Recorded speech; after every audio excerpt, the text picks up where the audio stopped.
Yn dilyn yr anhawsterau eithriadol dros y 19 mis diwethaf, rhaid i ni gyd nawr wneud ymdrechion i wella ansawdd bywyd y pobl sydd mewn angen, ac mae gofal cymdeithasol yn rhan ganolog o'n gwaith i adfer ac i ailgodi'n gryfach.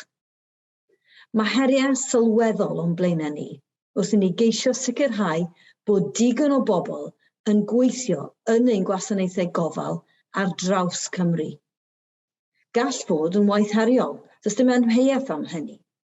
Ond, fe all y gwaith hefyd fod yn amrywiol, yn hyblyg ac yn fwy na dim yn un o'r gyrfaoedd mwyaf boddhaol sydd ar gael. Dyma swydd lle byddwch chi wirioneddol yn wneud gwahaniaeth. Os ydych chi'n awyddus i ddarparu gofal a chymorth i bobl, mwyn eu helpu i fyw'n annibynnol yn eu cartrefi a'i cymunedau, efallai y bydda gyrfa yn gofalu am bobl yn eu cartrefi yn addas i chi. Os ydych chi'n awyddus i sicrhau bod pobl sy'n byw mewn cartrefi gofal yn cael y gofal gorau posibl gan barchu eu hirddas a hunaniaeth fel unigolion, efallai bydda gyrfa mewn gofal preswyl yn addas i chi. Dwi am i bob un yng Nghymru allu byw'n annibynnol yn eu cartrefi eu hunain am mor hir a phosibl.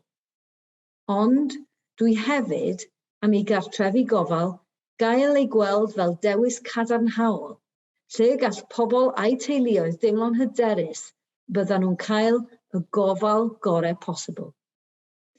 Bydd gweithio yn y byd gofal cymdeithasol yn rhoi cyfle i chi i ddefnyddio'r sgiliau gofalu sydd eisoes ganddo chi, neu'n rhoi cyfle i chi ddysgu a datblygu sgiliau newydd. Byddwch chi'n aelod hanfodol o'r tîm ac yn darparu cefnogaeth gwerthfawr i bob un yn eich cymuned. Rydyn ni'n angen yr hyn sydd gyda chi i'w gynnig reit nawr. I gael rhagor o wybodaeth, edrychwch ar borth swyddi Gofalwn Cymru i weld pa swyddi sydd ar gael ac i gael hyfforddiant rhag ag am ddim ar-lein. Diolch.